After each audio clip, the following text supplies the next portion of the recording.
जूतिया व्रत कथा। जूतिया व्रत को जीवित पुत्रिका व्रत भी कहा जाता है। यह व्रत मुख्यतः बिहार, उत्तर प्रदेश और नेपाल के कुछ हिस्सों में मनाया जाता है। इस व्रत को माताएं अपने संतान की लंबी उम्र और उनकी खुशहाली के लिए करती हैं। व्रत की कथा। प्राचीन काल में विदर्भ देश में एक राजा नल और रानी दमयंती रहते थे।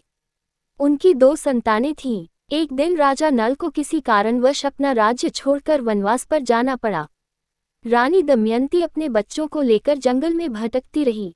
वहां उन्हें बहुत कष्ट उठाना पड़ा। उसी समय एक नदी किनारे एक शेरनी रहती थी, जिसके बच्चे भी थे। शेरनी शिकार की तलाश में इधर उधर घूम रही थी। रानी दमयंती को देखकर शेरनी ने सोचा कि वह उनके बच्चों को मारकर खा जाएगी।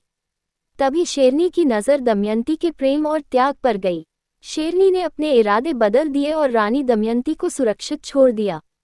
कहते हैं कि तभी से यह व्रत माताएं अपने बच्चों की सुरक्षा और लंबी उम्र के लिए करती हैं।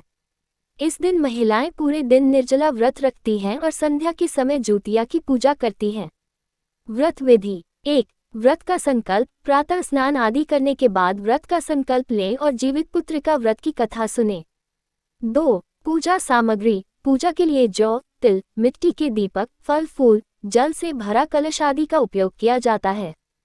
3. पूजन। शाम को व्रत कथा सुनने के बाद जूतिया की पूजा की जाती है। 4. व्रत खोलना। अगले दिन सूर्योदय के बाद माताएं व्रत का पारण करती हैं और अन्न जल ग्रहण करती हैं। इस व्रत के प्रभाव से संतान दीर्घायु होती है और उन्हें हर प्रकार की विपत्ति से मुक्ति मिलती है।